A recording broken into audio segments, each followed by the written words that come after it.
Olá, eu sou o professor Renato Rodrigues. É um prazer imenso estar participando do primeiro Seminário Internacional de Inovação IBCMED. E nesta apresentação eu vou tratar sobre inovando nas aulas presenciais após a pandemia, uma integração permanente das tecnologias digitais na educação. Para que a gente possa falar sobre essa inovação nas aulas presenciais, a gente vai precisar passar por 4 tópicos. Primeiro, falar um pouco sobre inovação e criatividade. Depois, sobre a integração das tecnologias digitais de informação e comunicação na educação. Depois, o contexto da pandemia, que nos levou a esse momento a pós-pandemia. Então, a gente, para dar continuidade, fala um pouquinho sobre inovação e criatividade, que normalmente é criar algo novo ou agregar valor a algo existente. A gente sempre acha que inovar, que criar, é sempre fazer uma coisa nova, do zero, e muitas vezes não é. Você às vezes precisa somente pegar algo que já existe e agregar valor, trazendo um sentimento, uma expressão, uma compreensão diferente, um uso diferente daquilo que a gente já tinha. Depois, a gente ainda precisa entender um pouco mais o que está por trás desse processo criativo. No passado, acreditava que as pessoas já nasciam criativas. Hoje, a gente sabe que a criatividade ela pode ser desenvolvida. Então, para se inovar, para ser criativo, a gente precisa, de acordo com Michael Resnick, tratar de 4 pontos específicos. Por exemplo, tem que ter um projeto, o projeto é que dá base a essa criação. Tem que haver paixão, a gente precisa se apaixonar por aquilo que a gente está fazendo. A gente precisa trabalhar em pares, então tem que ter parcerias, tem que ter pessoas construindo juntos. A gente precisa pensar brincando. Então, o Resnick, ele traz muito esse pensamento do brincar. Então, eu preciso me divertir com aquilo que eu estou criando. A Rede Brasileira de Educação Criativa adicionou mais outros 2 P's a esses 4 criados por Michael. O primeiro seria poderosas ideias, então a gente precisa desenvolver ideias poderosas, né, que venham agregar valor a essa criação e ter um propósito. Eu vou criar um projeto, eu vou envolver paixão, vou trabalhar em pares, vou pensar brincando, vou trazer ideias poderosas para quê? Qual que é o propósito disso? Depois, a gente fala um pouquinho sobre a integração da tecnologia na educação. A tecnologia digital, ela já faz parte da vida da gente há um bom tempo, normalmente para fins de lazer, para fins de entretenimento. Mas para fins de aprendizagem, para fins de ensino, ela vinha andando em passos lentos. E a gente, agora, por conta da pandemia, precisou acelerar esses passos. Né? Muitas das coisas que ainda iriam acontecer, aconteceram de repente. E isso por causa dessa integração da tecnologia. Mas quando a gente fala dessa integração de tecnologia digital na educação, a gente precisa pensar dos 3 elementos que compõem a instituição. Primeiro, a própria instituição, ela como infraestrutura, ela como suporte, apoio, apoio pedagógico, né? Ela como essa entidade que dá base ao processo. Então, a gente tem que entender se na missão, ou perceber se na missão, na visão e nos valores institucionais, a integração da tecnologia se faz presente. A gente precisa pensar nessa infraestrutura que vai dar suporte para essa tecnologia. Internet, Wi-Fi, pontos de energia, equipamentos, além do objetivo social da instituição. Quais são os objetivos sociais da instituição? Será que a instituição se percebe disso? A partir disso, os professores. Então, pensar na formação dos professores, entender a concepção dos professores sobre essa integração tecnológica, conhecer os valores, as motivações dos professores e promover o reconhecimento e engajamento dos professores. Então, a instituição vai dar base para que o professor consiga trabalhar, consiga atuar nesse cenário. E do outro lado, nós temos o agente que recebe o impacto dessas ações, que são os estudantes. Então, qual que é o contexto socioemocional, ambiental desse estudante? Qual que é o contexto familiar desse estudante? Quais são as motivações? Qual o seu engajamento com a sua aprendizagem? Então, esses 3 elementos dão base a esse processo de integração da tecnologia. Não adianta eu dizer que a instituição tem internet se o meu estudante não tem internet em casa para estudar. Também não adianta eu ter internet na casa do estudante e na instituição se o meu professor não tiver sido formado para atuar com essas tecnologias. Então, eu preciso pensar nesse contexto para promover essa integração tecnológica. Junto com isso, a pandemia acelerou esses processos, né? E nessa aceleração trouxe para a gente toda uma discussão sobre o que é educação à distância, o que é educação híbrida, o que é educação remota. Vale um parêntese que, nesse momento, a gente não está praticando educação à distância, pois a educação à distância, ela tem elementos próprios, ela é pensada e planejada para ser à distância. Ela tem um projeto pedagógico que trabalha à distância, que foi pensado para isso. Os professores e os tutores foram preparados para isso. Esse momento remoto emergencial, não. A gente precisou transferir o que era do presencial para o virtual do dia para a noite e muitas vezes sem um preparo prévio, né? Então a gente precisa ter essa concepção dessa diferença e entender o que é que a pandemia trouxe, né? Além das coisas negativas e ruins que a gente já conhece, muita coisa positiva. Encontramos muitas coisas boas pelo caminho. Então, por exemplo, a gente tem aí relatos do professor que criou um game de história utilizando o Google Formulários. Nós temos a professora que ensina balé utilizando a videoconferência.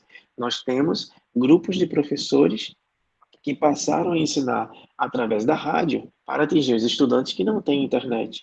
Uma pausa nessa frase é que a educação à distância, lá nos seus princípios, lá nos seus primórdios, se utilizou muito da rádio, né? E a gente agora retoma a rádio para atender o estudante que não tem internet. Isso também faz parte desse processo de criação e de inovação. A gente tem ainda professores e organizações criando, por exemplo, webséries para compartilhar experiências, tanto nacionais quanto internacionais, que vão ajudar, vão contribuir com essa integração da tecnologia, mas com o uso adequado desses novos modelos em sala de aula, seja ela virtual, seja ela presencial, para que o meu estudante consiga aprender de maneira mais profunda e que o meu professor consiga inovar na sala de aula. E daí a gente vem com a pergunta que dá base a essa fala toda, né? O que é que tem após a pandemia? Como será a educação após a pandemia? Então, a gente pode entender que, primeiro, após a pandemia, a educação nunca mais será a mesma. Ela será híbrida. Ela será híbrida porque a gente começa a compreender esse cenário do que é ser híbrido. O conceito do ensino híbrido, ele traz um momento presencial, um momento virtual e a tecnologia integrando esses dois momentos. Eu hoje descrevo o ensino híbrido, a educação híbrida, da seguinte forma: um momento com suporte do professor, outro momento sem o suporte do professor, e a tecnologia integrando essas duas partes. Aí a gente começa a desenhar uma educação híbrida, né? Um modelo híbrido, que é possivelmente o que vai se manter após a pandemia. A gente vai precisar aprender a trabalhar nesses dois cenários. Por quê? Porque a gente já entendeu que em casa é possível fazer trabalho e é possível estudar. A gente tem aí o home office, onde parte das organizações, principalmente no Brasil, porque fora do Brasil já era comum algumas organizações trabalharem no modelo home office. No Brasil, a gente percebeu que é possível, né? Aquela desconfiança que a pessoa não vai trabalhar, ela acabou, ou pelo menos foi reduzida. Já tem formas de você trabalhar por metas e produção, então eu sei qual que é a minha entrega do dia, e a gente já tem aí vários exemplos de organizações que sinalizaram, após a pandemia, a gente vai continuar com o modelo home office. A mesma coisa o homeschool, ou estudar em casa. Então, a gente tem aí essa parte da comunidade acadêmica que compreendeu a essência dessa educação híbrida, que a gente vai passar a estudar não só na escola, mas também em outros ambientes, como em casa, na praia, no campo, em qualquer lugar que tenha conexão com a internet, que tenha um equipamento tecnológico, que a gente consiga fazer esse processo de aprendizagem. Ou seja, a gente entende que a gente vai ter vários momentos na nossa vida no local, seja na empresa, seja na escola, seja na faculdade, ou em outro local que é mais próprio da nossa vida privada, que é onde a gente vai desenvolver esses outros elementos. Isso hoje está muito transparente para a gente e a gente começa agora a redesenhar os modelos profissionais e os modelos pedagógicos, acadêmicos, educacionais. Claro que para cada série, para cada etapa de aprendizagem, a escola vai pensar de forma diferente, porque cada idade do estudante vai variar um pouco. Eu não posso pegar uma criança que está lá no primeiro, segundo, terceiro ano e entender que ela vai funcionar igual a um estudante do sexto ano, sétimo ano da educação básica. Não vai. São situações diferentes. Mas a tecnologia vai estar muito mais presente nesse contexto. E daí a gente tem uma outra pergunta: como fica o trabalho do professor? Além do que o professor já faz, o que é que assume, o que é que ele traz de novas funções, né? Então, o que é que o ensino híbrido pós-pandemia vai trazer? A gente sabe que o professor ele passa a ser um curador de materiais digitais. O professor vai precisar selecionar, escolher, definir materiais que são mais próprios para a aprendizagem de determinado estudante. Você vai ter o professor assumindo papéis de mentor, de guia, de facilitador, de coach, de mediador, mas sempre com foco na aprendizagem do estudante. Não mais no ensino, e sim como é que o meu estudante aprende, o que eu preciso fazer para aquele estudante, aquela estudante evoluir. A gente passa a utilizar as tecnologias digitais para criar trilhas de aprendizagens que promovam o engajamento no estudante, mas também que personalize o processo de ensino. Então, eu começo a trabalhar com o ensino mais personalizado.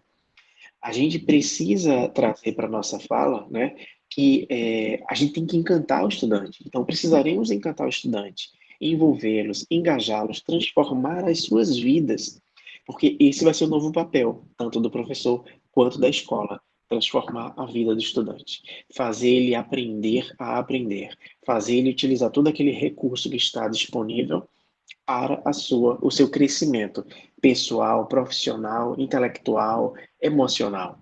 E daí a gente chega com o que é, como é que a gente inova na sala de aula nesse momento presencial após a pandemia, né? Primeiro, as interações.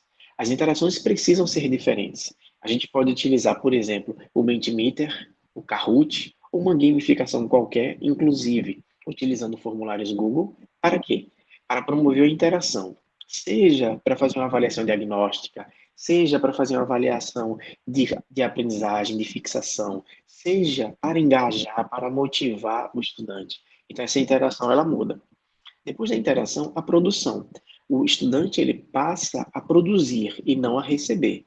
Na educação tradicional, ele recebe muito mais do que ele produz. Na educação nova, moderna, pós-pandemia, contemporânea, digital, a gente vai ter o estudante como produtor. Então, ele vai produzir vídeo, pode utilizar o YouTube, pode utilizar N outras ferramentas, pode utilizar o celular, o computador, o tablet, ele vai criar podcast, então ele vai trabalhar em canais criando material, conteúdo a partir de podcast. Ele vai utilizar música para criar, para produzir, para compartilhar e para aprender. Vai utilizar fotografias, de repente fazer uma coleção, um álbum, e esse álbum ser compartilhado, descrevendo alguma aprendizagem. Ele vai produzir documentos colaborativos usando, de repente, o Google Drive, o OneDrive, ou qualquer outra plataforma de arquivos em nuvem que permite esse trabalho colaborativo. Porque a gente chega para esse modelo de educação que ou ela vai ser uma educação híbrida, ou ela vai ser uma educação maker, ou ela vai ser uma híbrida com maker misturada. Vai ser aquele conceito de faça você mesmo, mas faça você mesmo com o professor orientando, guiando, dando suporte. O mentor que é o teu professor, ele dizendo quais são os caminhos que você tem e te auxiliando nessas escolhas, tirando as tuas dúvidas e te ajudando nessa construção. E para isso, vários recursos estão disponíveis, alguns inclusive gratuitos, como por exemplo a suíte Google for Education, ou o SoundCloud, o Zoom, o Jitsi, ou de repente o Microsoft Teams. Ou seja, você tem aí um arcabouço de elementos que você vai conseguir inovar na tua sala de aula. Você pode trabalhar a tua sala de aula física pensando no momento pré-aula, aula e pós-aula. Então você tem um momento pré-aula, que é o estudante com as suas tecnologias e seus recursos. Tem um momento de aula, que é onde você vai discutir, vai debater, vai construir, vai produzir junto, vai orientar. Tem um pós-aula, onde o estudante pode continuar a sua construção e aprendendo e desenvolvendo diversas outras coisas. Então, no final da história, nós temos aí todo esse fluxo, né, produtivo que vai sair da mão do professor e passar para a mão do estudante nesse contexto da pós-pandemia. Então a gente sabe que a sala presencial ela não vai ser mais a mesma. Possivelmente você não vai ter mais aula todos os dias. Talvez tenha aula um dia sim, um dia não, uma semana sim, uma semana não. O teu horário físico na aula, né, na sala de aula física, vai ser reduzido porque o outro horário você vai produzir onde você não precisa da presença física do professor. Então, você vai ter uma mescla híbrida, momento com professor, momento sem professor e a tecnologia se fazendo presente aí nesse contexto. Bem, isso era um pouquinho do que eu queria compartilhar. Espero ter contribuído com esse processo de aprendizagem que todos nós estamos vivendo. Quero deixar aqui o meu muito obrigado e eu sou o professor Hernandes. Estou aqui para o que você precisar. Qualquer dúvida é só perguntar. Abraço, até mais.